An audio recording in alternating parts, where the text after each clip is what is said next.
Welcome to everyone to today's meeting of Gems from Wisdom Traditions, a conversation circle.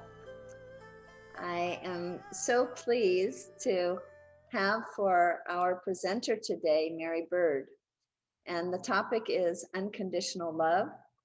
She is someone whom I've introduced you to before as truly embodying this unconditional love that she shares with so many of us whom I know at Still and Moving Center and beyond.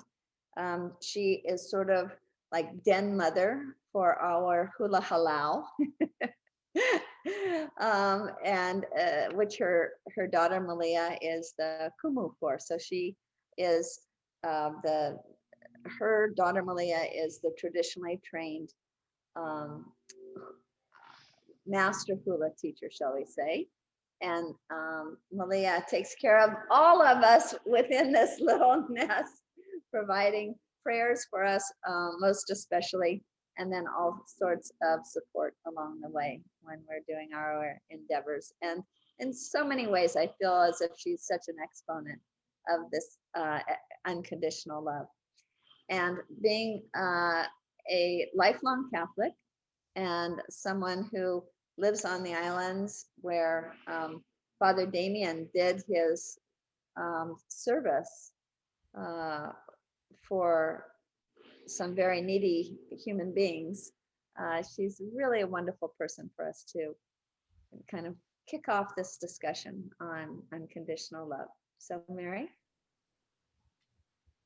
Aloha, everyone. God bless you all. Merry Christmas. Happy New Year. Um, Thank you, Renee, for asking me to talk about unconditional love. It's something that I think we all aspire to give, and we certainly want it. Um, Father Damien, Renee asked me to kind of include him. And Father Damien, for those who aren't familiar with, he was originally from Belgium in the 1800s, and he actually, his brother was supposed to come to Hawaii to be a missionary, and his brother got sick, and so he asked if he could come in his brother's place. And at this point, this was in the 1860s. He hadn't even become a priest yet. So he came to Hawaii all the way from Belgium, and he was ordained downtown Honolulu at Our Lady of Peace Cathedral in 1864. While he learned about the islands, he originally spent 9 years on the big island of Hawaii. And I didn't realize this until all of the canonization for him started. And I thought he was always at Kalaupapa on Molokai. But no, he was a priest on the island of Hawaii. And he spent 9 years there before being asked to minister to the lepers who had been exiled to Kalaupapa and Kalawao. Those are two islands on that peninsula that sticks out from Molokai. It's to the north of, it's the north, well, it's facing north. It's not really all north, but I don't have any pictures. So, and it was only accessible by boat or by hiking in. And if people were fortunate, they had a horse, they could ride it in. But what happened when leprosy became apparent on the on in the Hawaiian Islands, those who were identified as having Hansen's disease were taken from their families, put on a ship, thrown, taken to the Kalaupapa Peninsula, and literally thrown in the water and just had to fend for themselves. And that's basically what happened. They were just thrown away. And at one point, I think they said there were over 8,000 people in this small area of Molokai Island that there had no food, they were given nothing. They had nothing to build with, they had the clothes on their backs, and they were just thrown away. And I forget how, um, if it was the families that were saying, you got to help these people, you can't just abandon them. The families were not allowed to go to the island to take care of their family members. So, they were just abandoned. And this was brought to the attention of the king and queen of Hawaii at the time. And they asked, okay, who can go help them? And the missionaries at the time, the Protestant missionaries, didn't want to, or they felt that they had more people that needed their help on the main islands.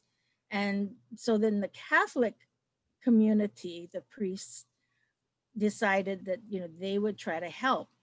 And when Father Damien went to Kalaupapa, he was actually a carpenter and he had skills that way. And he built at least something so people could be out of the weather, out of the elements.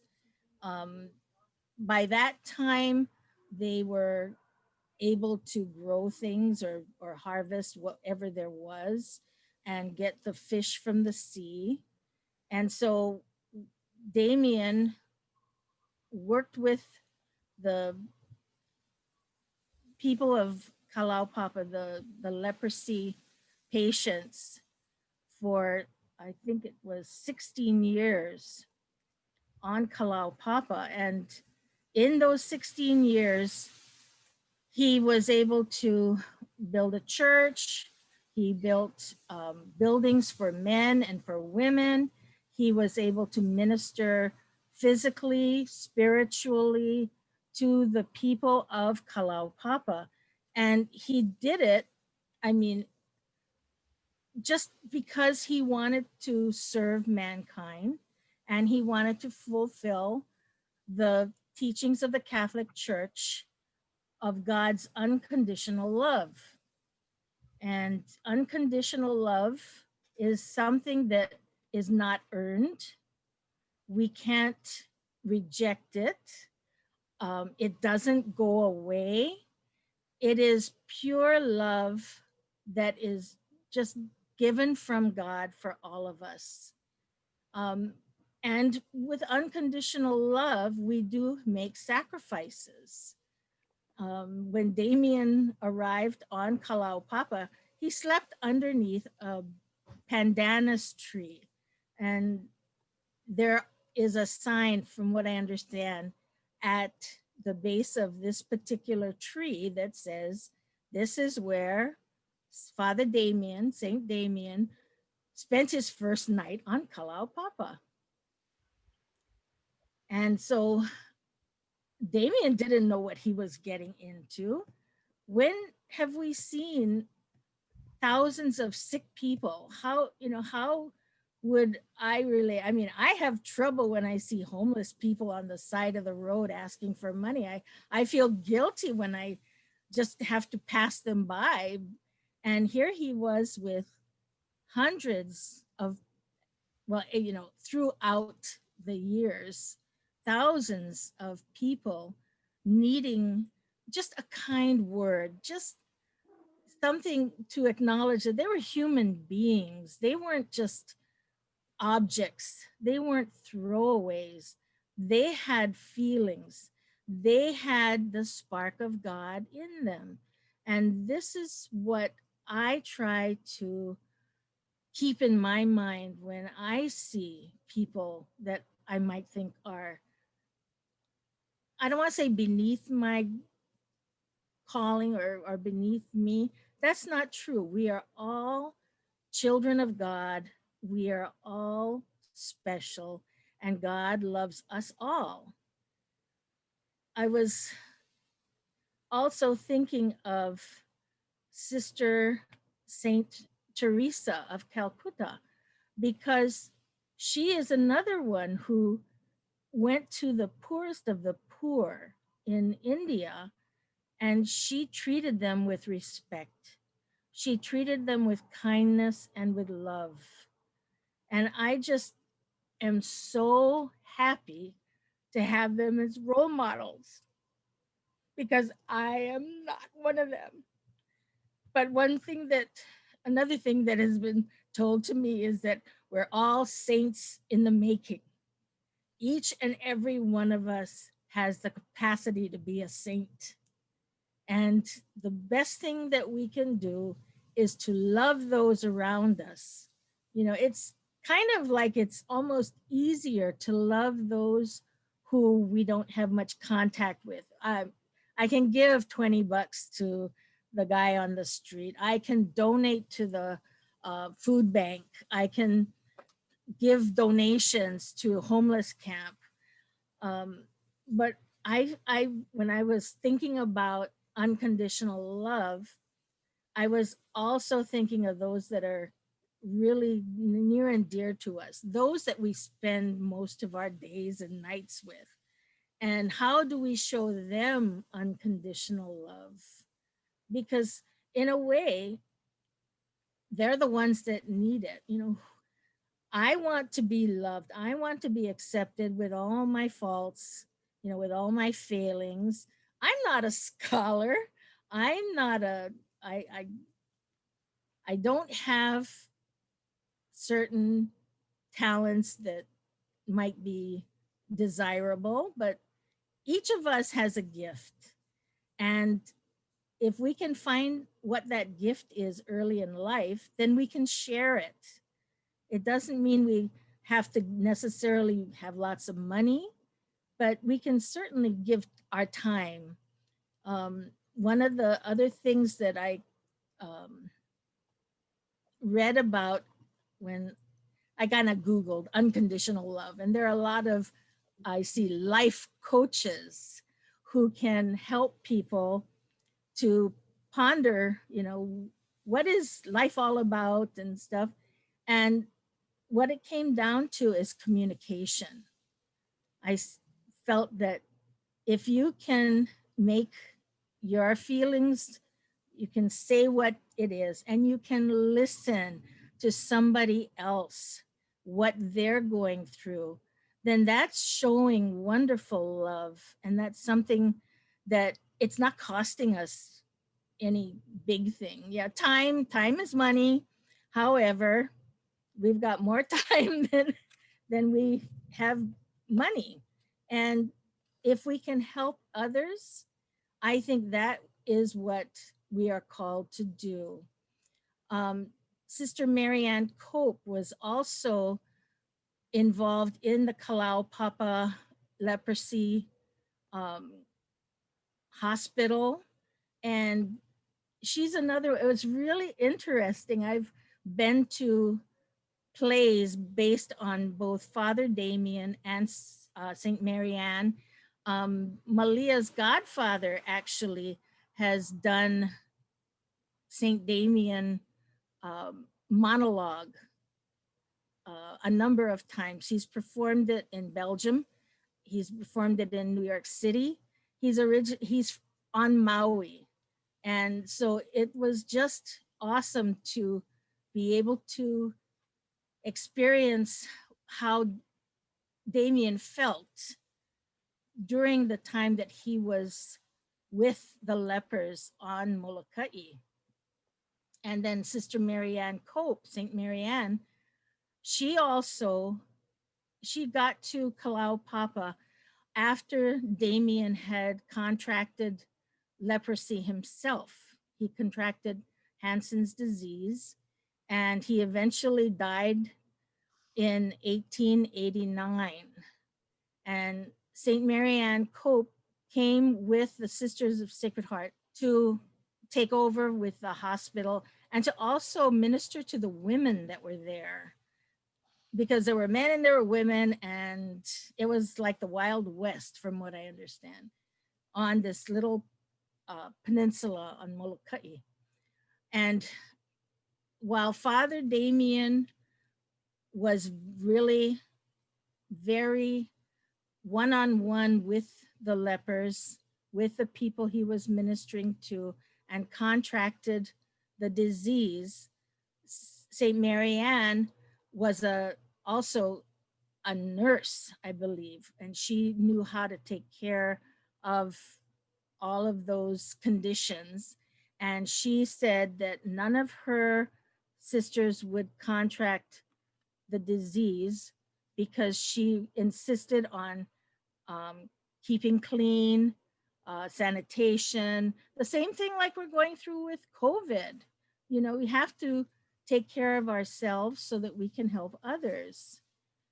So that was really interesting to me, how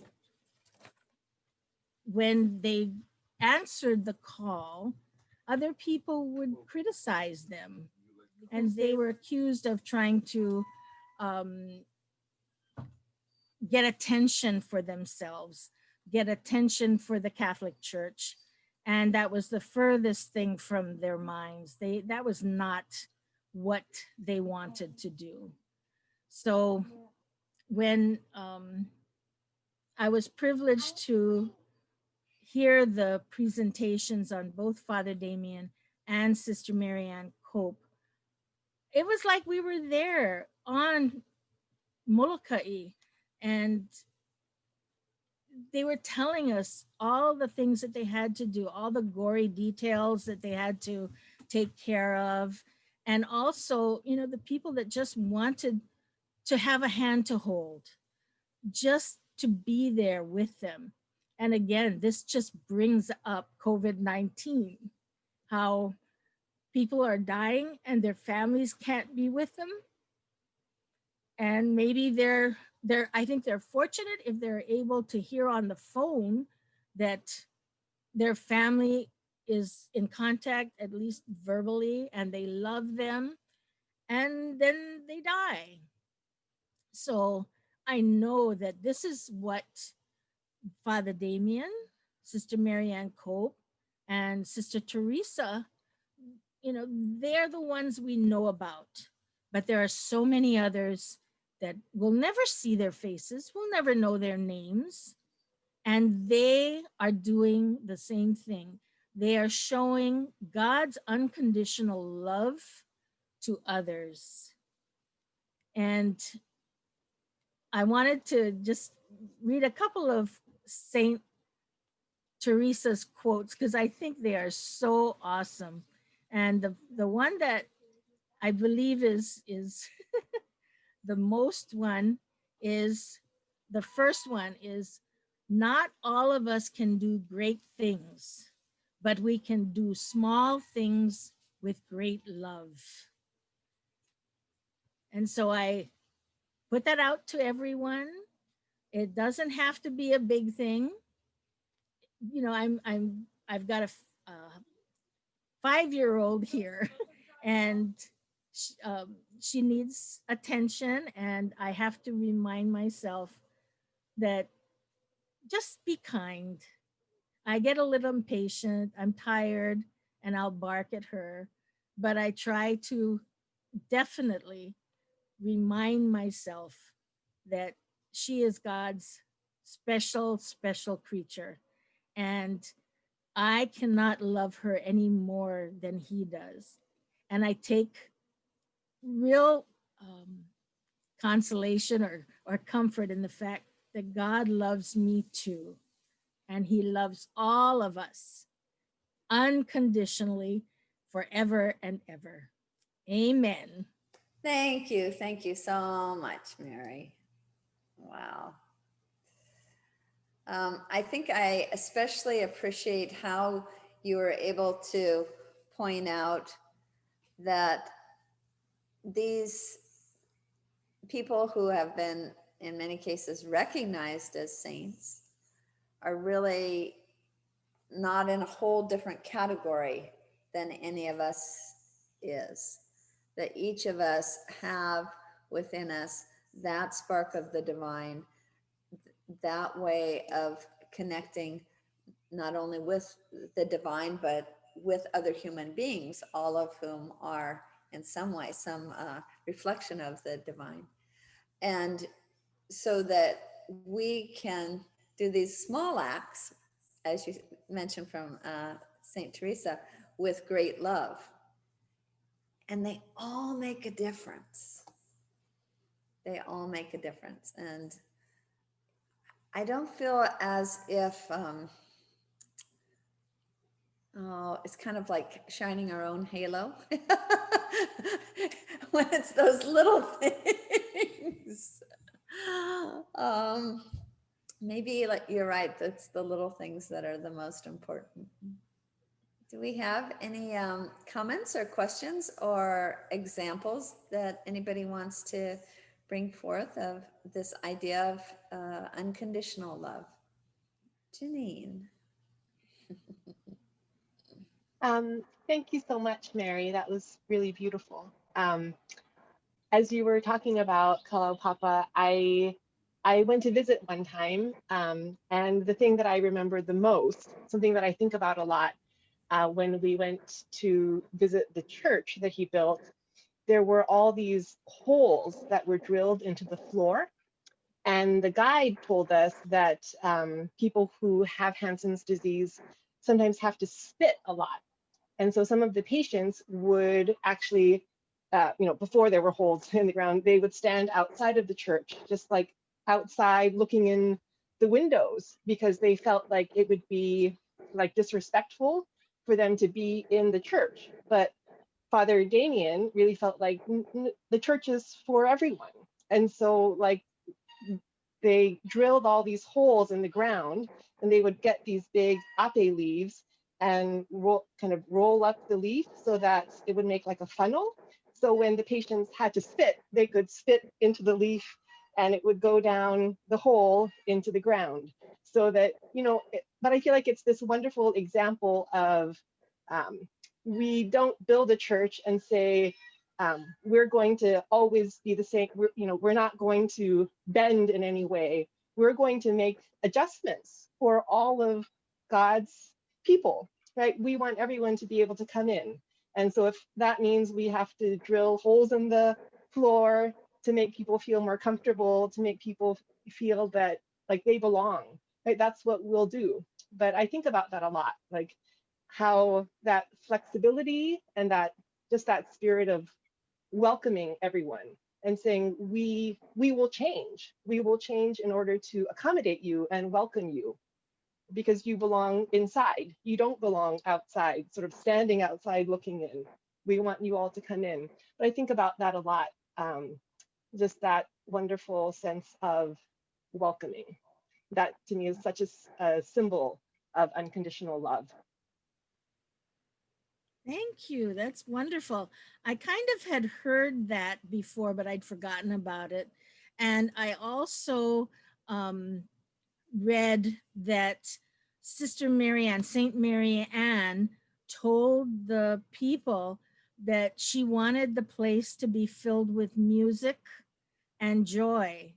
And that even to today, I think there's only about 6, maybe less than 6 people that are there, and it's all voluntary that they're there.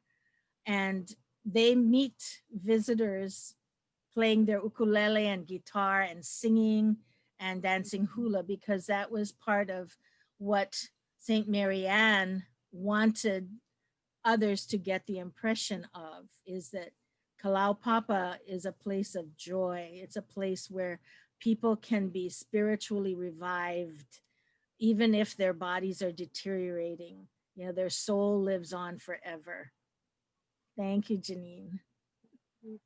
Do you think from this comment that you just made, Janine, that part of unconditional love, like one of the elements of it might be this ability to take ourselves out of ourselves, like to imagine ourselves into some other person's situation.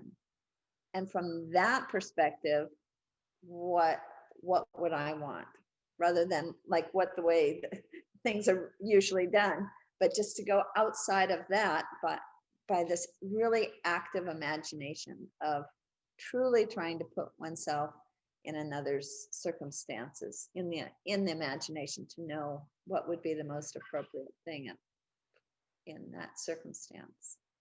Yeah, I think that that is really, I like the way that you just made that sort of gesture of sort of like going outside of yourself, because I think that that sort of act of the imagination, going outside of yourself, and another way that I think of that, or what comes to mind, is that you allow yourself to be changed, right? Like I am now changed because of you, because of this interaction that I have with you. I have gone beyond myself, and what what what I thought I was capable of, or whatever I thought about myself, has suddenly shifted, has suddenly grown. But I think you're right. It does have to do with that active leap of imagination, going beyond oneself. One other thing about unconditional love is that we make sacrifices for those that we love. We, if it's inconvenient for us, but the other person needs something, we'll give them that. We'll give them our time. We'll give them funds. We'll give them food. We'll give them a place to stay. Renee, you do that all the time. um, and then also forgiveness. I was reading something and it says forgiveness is the soil that allows unconditional love to grow. And I think that's beautiful, because I mean, being a part of this Gems of the Wisdom tradition and hearing the other religions and their leaders and the talks, it's so universal. It's not just a Catholic thing. It's honestly, every conscious, loving people, they want to help others. They want to make somebody else's life more pleasant, easier. They want to help. And I just love that about all of the world religions. It's not a me thing, it's an us. It's how we can help each other. Vina, were you going to make a comment? And I think Diana might be next. Thank you so much for sharing this beautiful example. And I'm just wondering, where does this unconditional love, what's the source of it? So I think there has to be, I mean, Renee said the word imagination, but I'm also thinking, yes, but also there has to be some kind of a source of it, because putting yourself with the, with that kind of contagious disease. And Gandhi also, the example comes, like you said, he treated lepers and also hung out with untouchables and tried to eradicate, which is also untouchability, and almost like a disease that these people are sort of that bad that we can't even go near them, and let alone let them touch us. So I always think about, not everyone is able to do it, and the source that each tradition talks about, either Hinduism talks about we all are divine and we're all interconnected. So your source, I think the way it has to be God, right? I mean, the idea without, so maybe you can speak a little bit about it. Thank you. Thank you. Yes, God is the source of all love. With Catholics, God sent his only son, Jesus, to be a human, which is what we're coming up to Christmas. And he grew, he was pure, fully human, and he was fully divine. And he taught the gospel of joy and peace. That's what gospel is, joy and peace. And he also took on our sins, he took on our transgressions, and he was killed for it. He died on the cross, and he all of the suffering that he went through in his passion was due to the sins that all humans would commit throughout eternity, from the first human to the last one. Those were those transgressions, those sins were what Jesus took on because he loved us and he loved his Father. So ultimately, the gift of love is from God, and God is in each and every one of us. The whoever your higher power is, your divine inspiration, um, your belief, yeah, it's all one, and it's all good, and it's all love. And from what you were saying just before that, Mary, when we look at all of these other traditions, some are not even religious traditions. They could be, in a way, philosophical traditions. They all do seem to talk about, though, how we will find a satisfying way of living our lives. And so I'm thinking of the one that we had recently about the Confucian philosopher Mengzi in China, and how they really didn't have a sense of God per se. And yet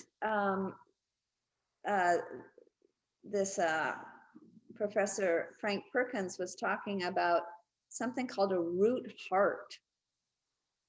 And that root heart was only satisfied when we were living in a loving way toward others.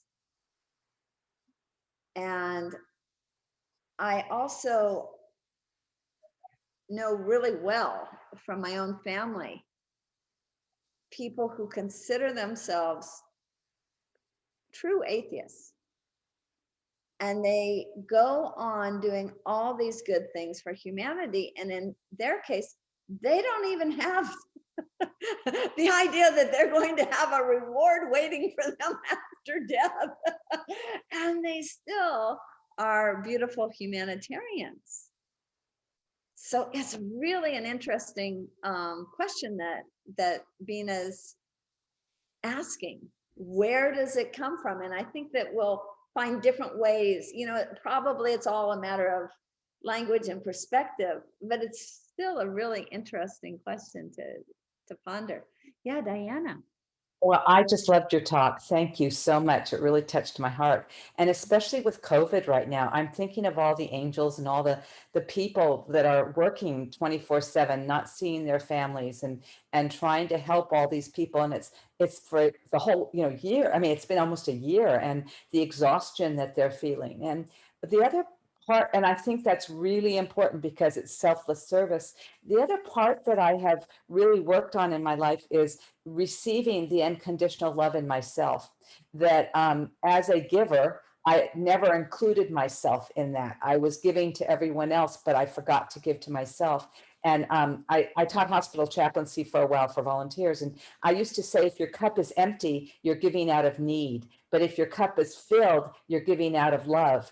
And it doesn't mean that these people are not giving out of love when they're exhausted and keep giving. But we each have a calling, and if we can listen deeply, some it is to pray, some it is to go and feed the poor. We each have a way that we contribute to love and it's loving our family and starting here in this moment. And so I think that deep listening and really feeling the unconditional love inside of ourselves and really being able to receive that. That to me has been a really important practice, because I was used to giving love to everyone else, but I didn't know about me. And so it's like and the more that I love, can let God's love in, the more that I can give. And I think that that's part that that gets forgotten sometimes. So thank you. Oh, thank you, Diana. And I want to also thank you very much. You are the center of my gallery or my strip, and your smile just encouraged me to keep going, keep going.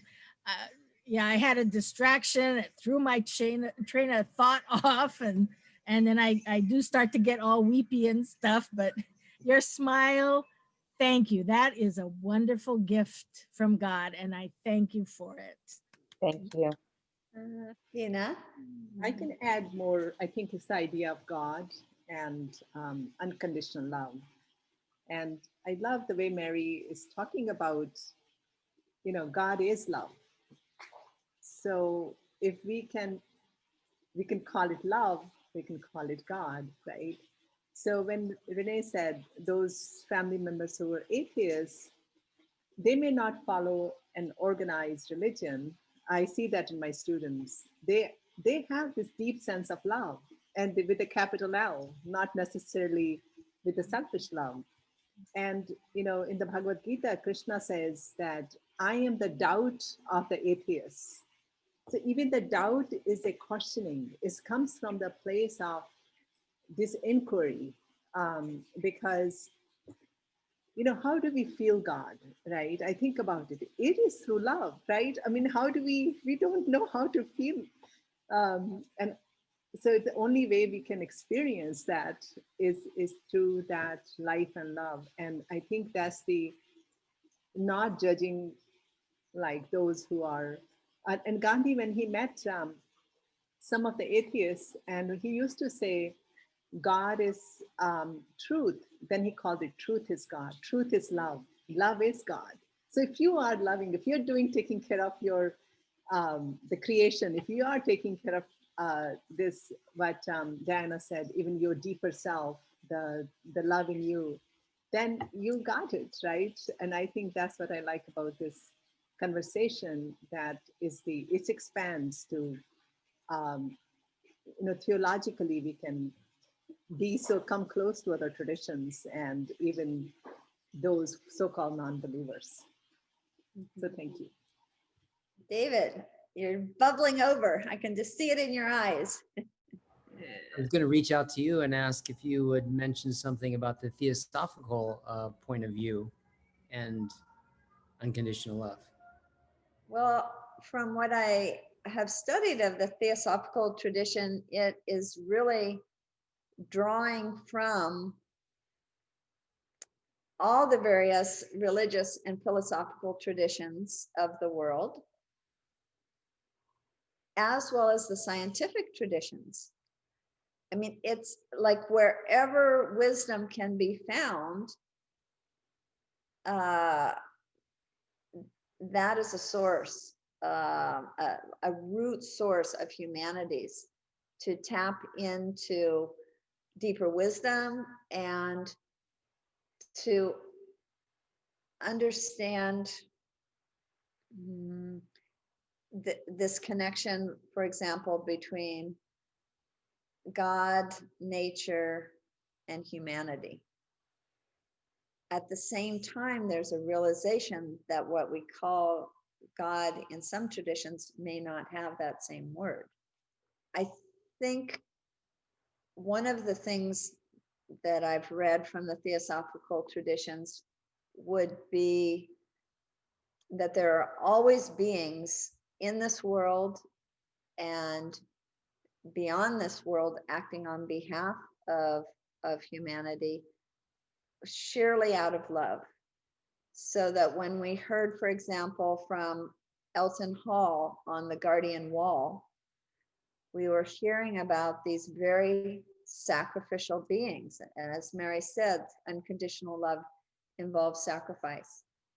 And so there are beings who could progress beyond this sphere of evolution, could progress into more evolved, let's say, theaters of evolution, or just into nirvana, into enlightenment, into a paradisical state, and yet they sacrificially choose to remain on earth or connected with the earth to be of service.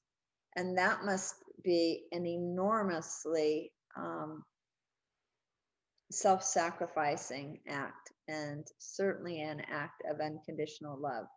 If one no longer had to be connected with all of the woes that earth life brings, just like when we talk about Christ, that taking on of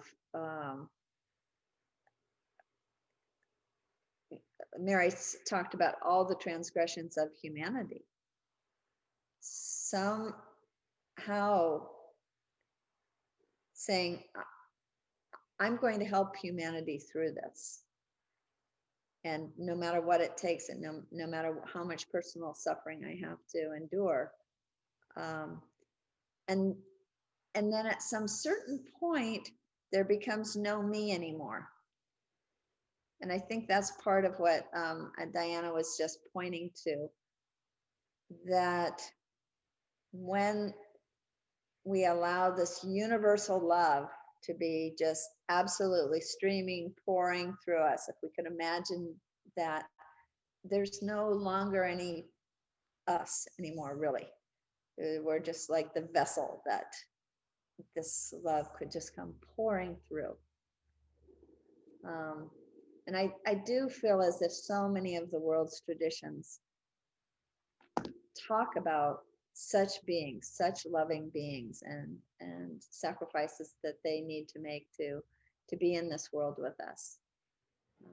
It does seem that all of these gems have a tremendous amount of overlap and crossover and connectivity.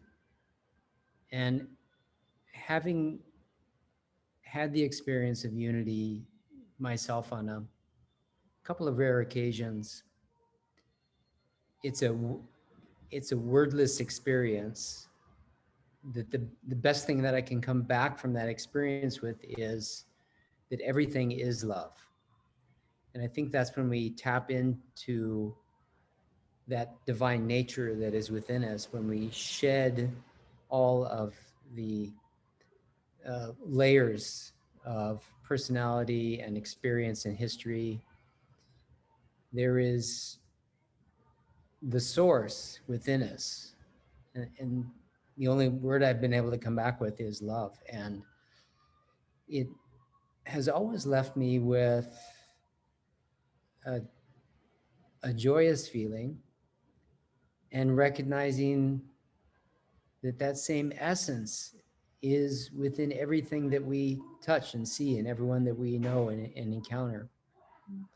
And it gives me great hope. I have a very positive view of how things are going to work out, even in the worst of times.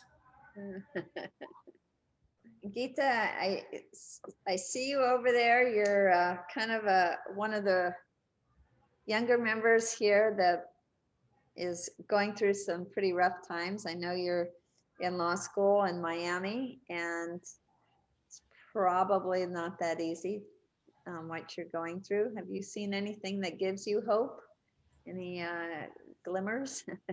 Yeah, I think love is everywhere, and I think the more that you notice it, the more you notice it like further. It's kind of contagious. And so I try to do like practices where I look for that throughout my day, just where people are especially kind or positive, and then you notice it more and it makes you feel better. So I think there's ways you can connect to it even when times are really tough. Just the little things. It's the way that somebody interacts with us. I know it can make all the difference in my day when I'm on a phone call, and I'm talking to the representative of some organization or whatever. And if that cranky, don't have time for you voice comes on, it's just so like, ah, it hurts. And then on the other hand, if somebody comes on and they sound as if they're glad to talk with me, and they truly want to be of help, and what is the problem, and how can I be of service? That just makes a difference in my day. Just that. May I add something? Because I answer the phone and I was always told to smile. When you smile, your voice is much better. And one of St. Teresa's quote sayings is, "Let us always meet each other with a smile, for a smile is the beginning of love." And so I really believe that. I mean, I've had instances where people are just grumbling about this. I'm going to go someplace else. I'm not going to use you guys anymore. And I try to just listen to them, and I may be gritting my teeth, but I'm trying to smile. And if nothing else, I feel better. I'm not taking those derogatory comments or the grumbling personally. And I feel like I've learned so much in just the last 5-10 years. And I wish I knew things when I was much younger. I think I would have had an easier time.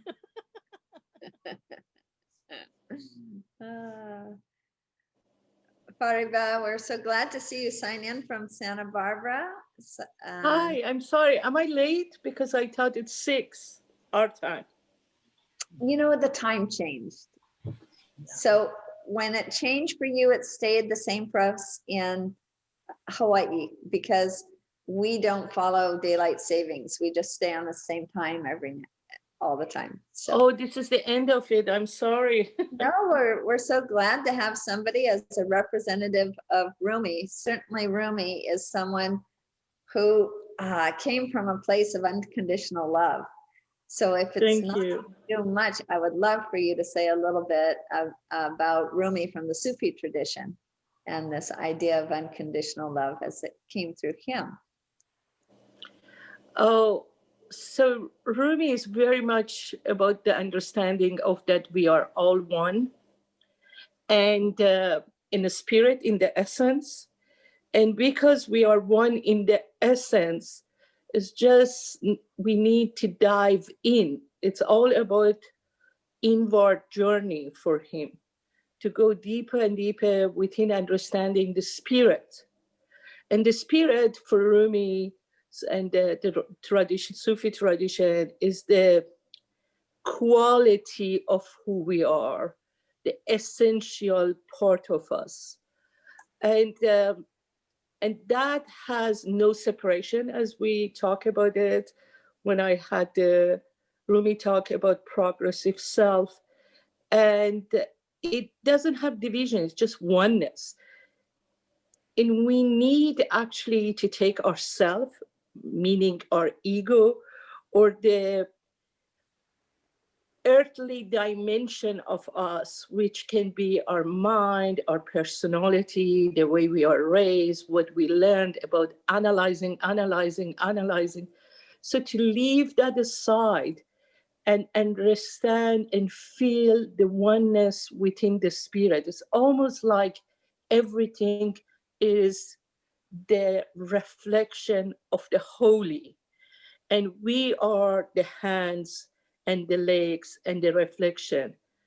And therefore we once we come to this understanding, we understand the love, the unconditional love. It becomes very much the verses of Bible.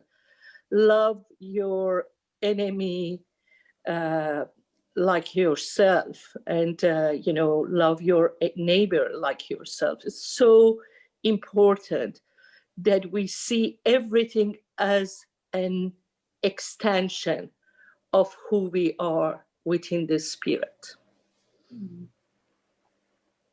It's just, it takes time and a lot of steps.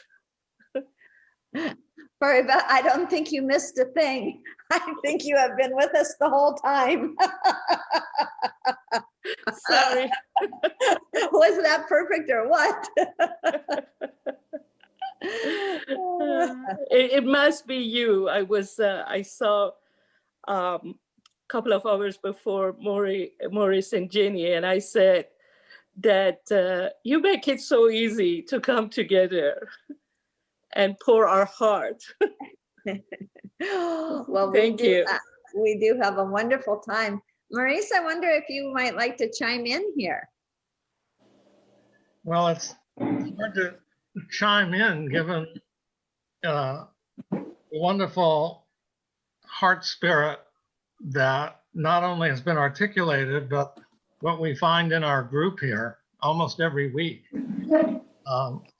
And I think that when we talk about the spirit, if we can simply start with loving the spirit, which is the love in each other, then, you know, even in philosophy is defined as the love of wisdom.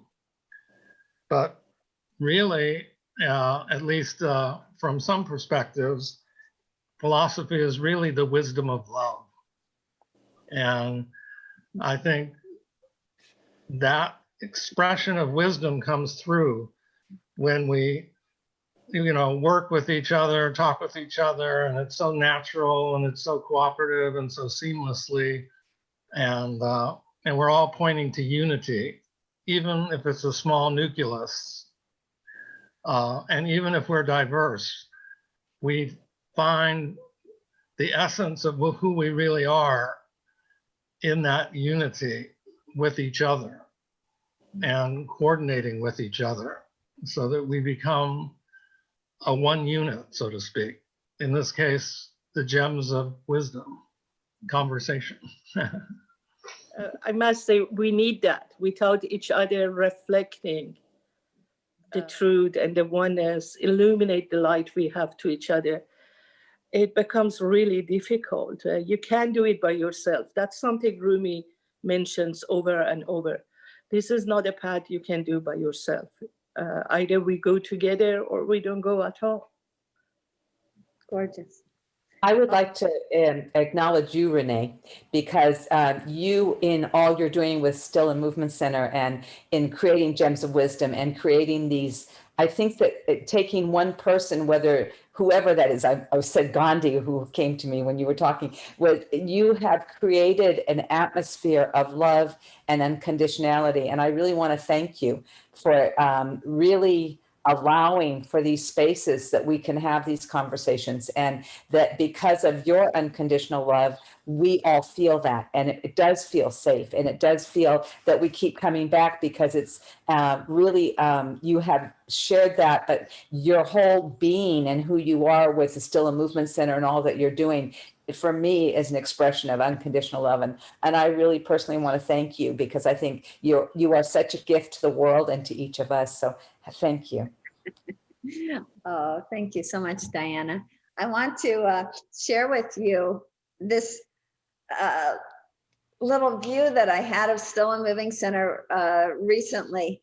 And it comes from having heard about it. I haven't even read it or seen it, but there is a Spanish play called 6 Characters in Search of an Author.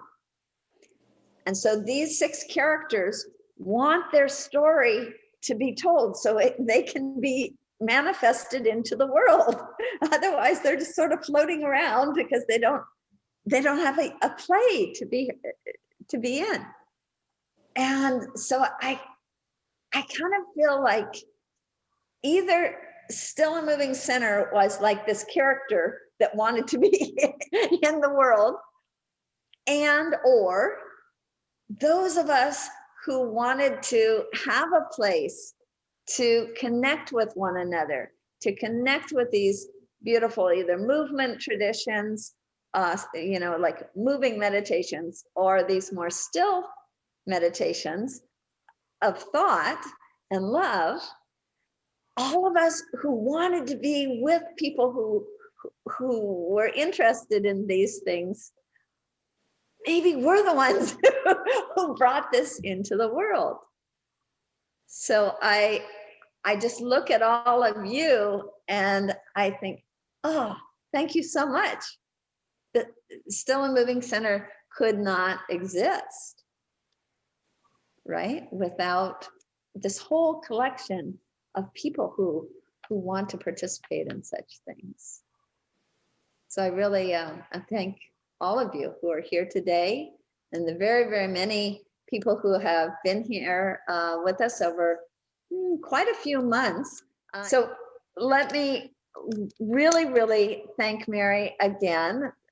It was wonderful to hear about Father Damien, about Sister Marianne, who I didn't actually know was one of the people who had ministered to the sufferers of Hansen's disease there in Molokai, and also mentioning a more contemporary figure with Mother Teresa. The new almanacs are available.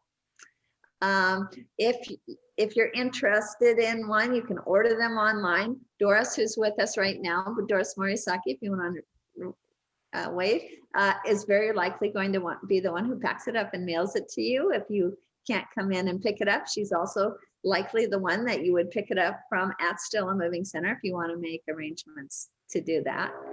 And anyway, this idea of self-crafting will then launch into 2021, and that's going to be our umbrella theme at Still and Moving Center for the whole year, is self-crafting. So I think it's going to be a really wonderful thing to do in that Christmas week, is for us to consider this topic that really has to do about how we can shape our own lives. Thank you all so, so much. It was wonderful to have each and every one of you with your wide open ears and your many wonderful thoughts from the heart. And special thanks to Mary. Well, I want to wish everybody a very Merry Christmas if you celebrate that. Also, if you celebrate winter solstice, that will take place on Monday. And this is a really sacred time of year in most traditions. It's a time when I think the division between matter and spirit is not quite as great. Things come a little closer.